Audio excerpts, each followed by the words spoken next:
Hello, I'm Simon Fisher-Becker, and you're listening to Geek Central Podcast. Hello, I'm Alan Fling, and you're listening to the Geek Central Podcast.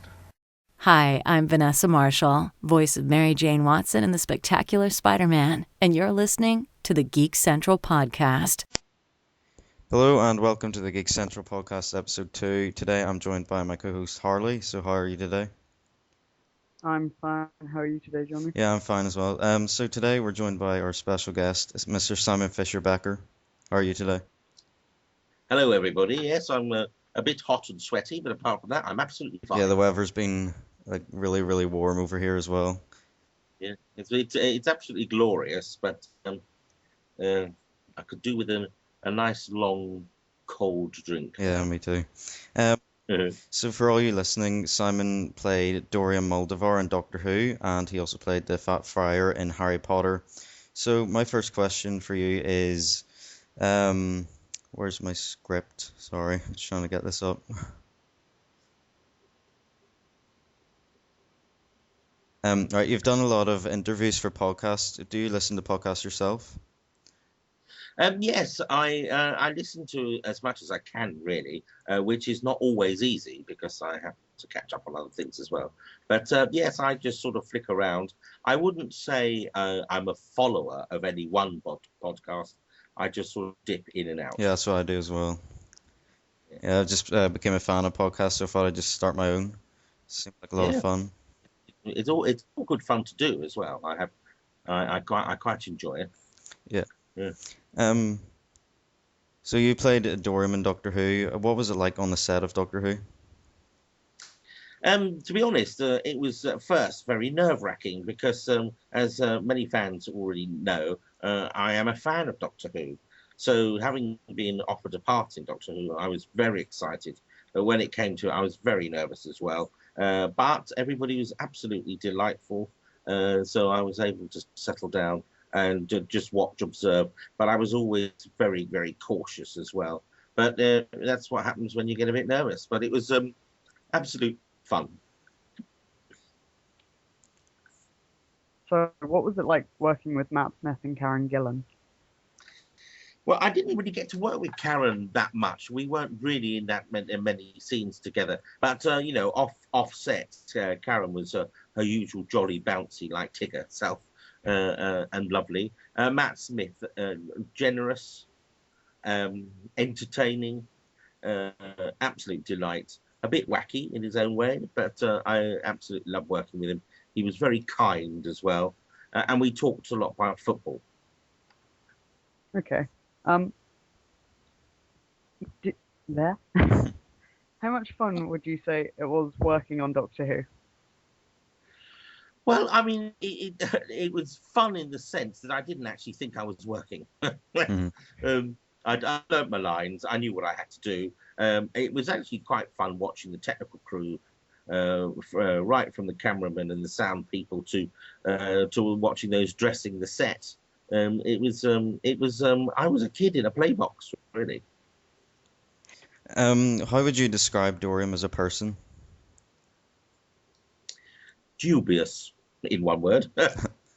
He is a little. I think he's very much whatever saves his neck. No sort of funny line intended there, really.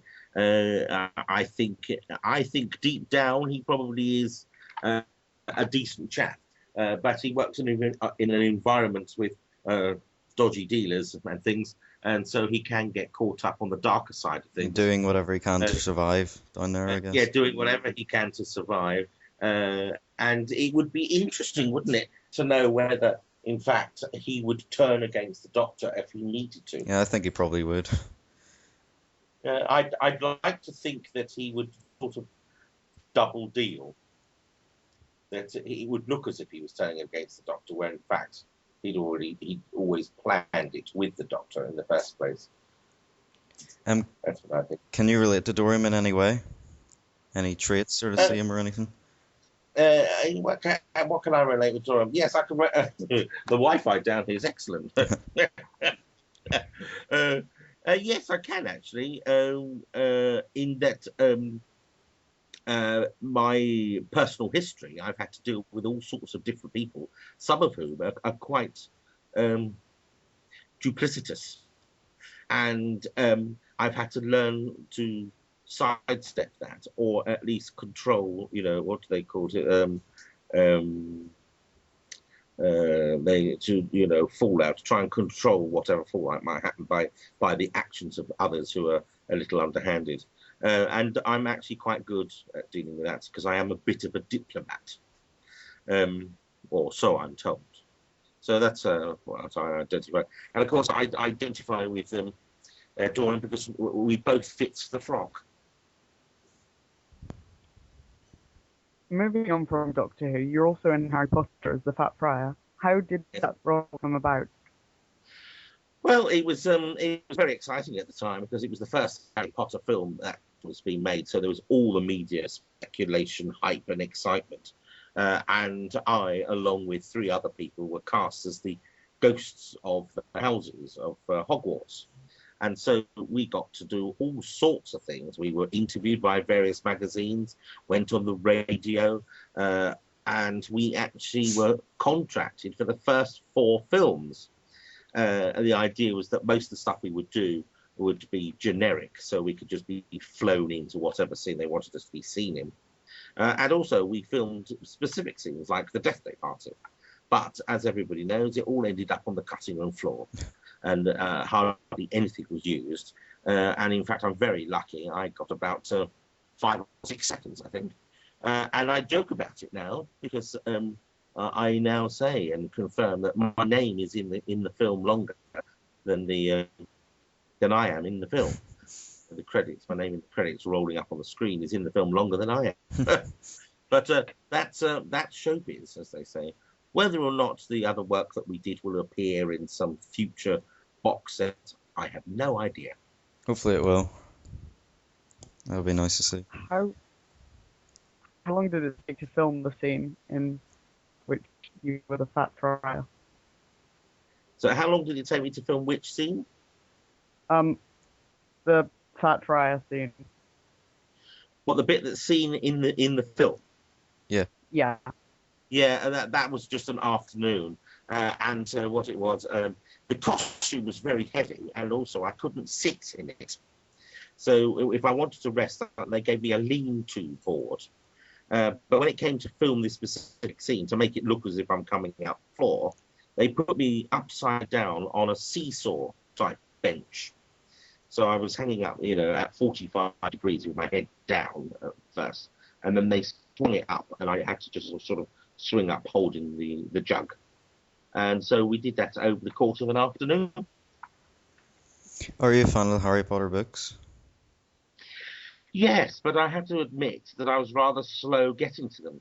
I'd bought the first book because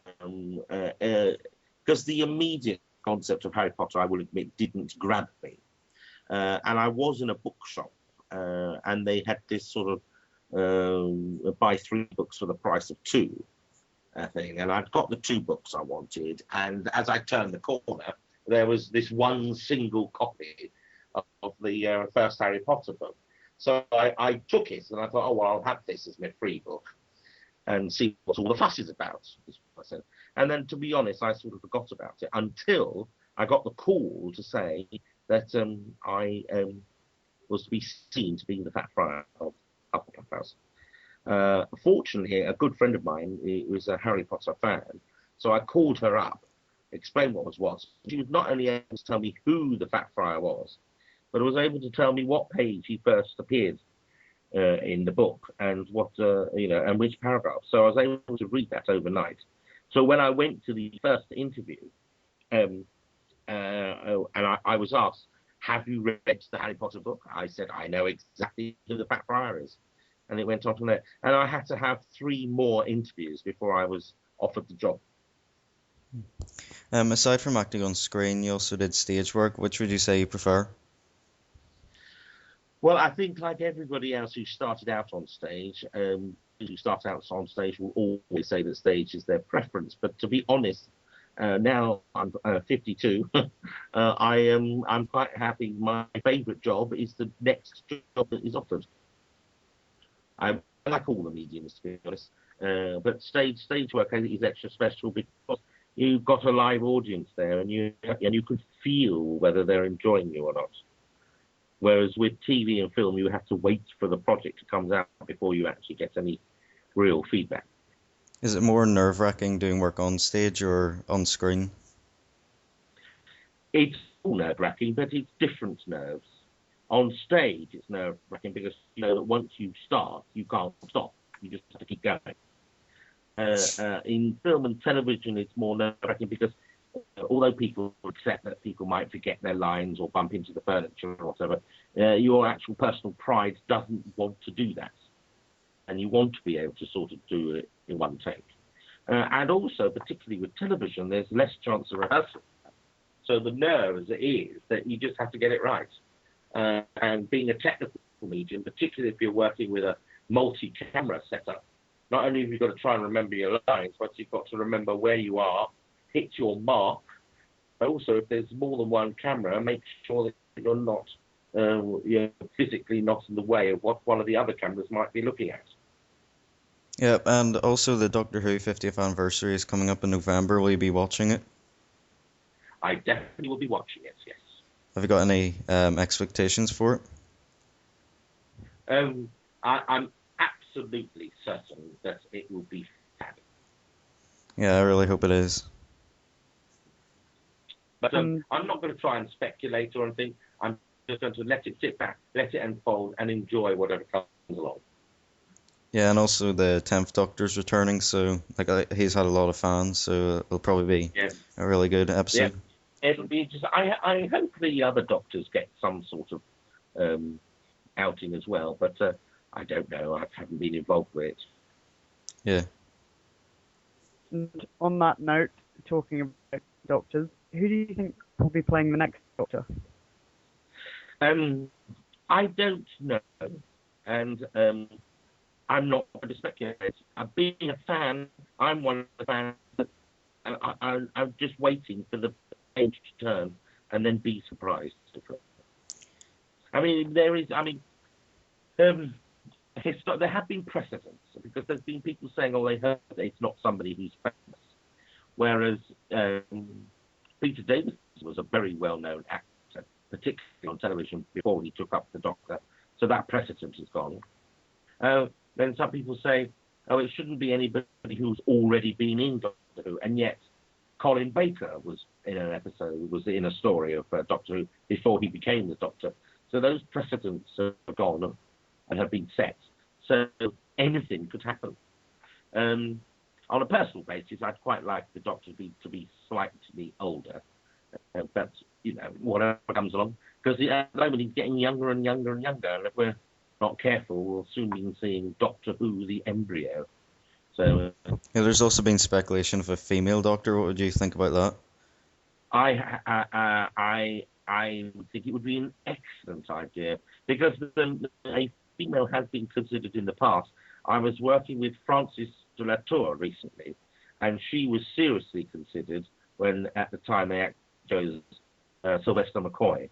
So it's clearly been in the producer's minds for some time, and I think it would be wonderful. It would be wonderful to explore that. And there are some very fine actresses out there, both well-known and not so well-known, who I'm sure would grasp the opportunity. Yeah, so I guess we'll just have to wait to find out. Till probably the Christmas episode, I'm guessing. I'm sure they'll make the announcement. I think they'll probably make the announcement around September myself. I could be wrong, but we shall see. Won't we? Yeah. So thank you very, very much for coming on the show today. We really appreciate it. Well, thank you very much for inviting me. I hope I haven't bored anybody. Yeah. But here's to the next one. Yep. So thanks for coming on again. Thank you. See you next time. Thank you. Bye. Bye. So we're gonna stay on and talk about The Walking Dead. Have you seen season up to season 3 yet, or have you just started watching it? I literally started What are your thoughts on it so far?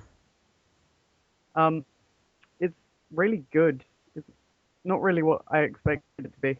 Yeah, I started watching it in like last October because a lot of people were talking about it as soon as season three premiered. So I thought I'd give it a go, and I thought it was like really, really good. I think I'm up to episode 5 right now on the first season. Who's your favorite character so far? Um, I do quite like Rick. Yeah. That's probably like a really generic answer. So Mm. Well, my favorite's Daryl. He's like now a fan favorite. Yep. So season four is premiering in October sometime, so I can't wait for that. So I guess we should end the episode there. I've been going for about 20 minutes now, so thanks for coming on the show, Harley. Thanks for. that's fine. Sorry about last week. That's fine. So next week we've got Nick Joseph, who played a rebel medal bearer in Star Wars: A New Hope. Can't wait to interview him. So again, thanks for listening to this episode, and we'll see you next week. Bye. Bye. Bye.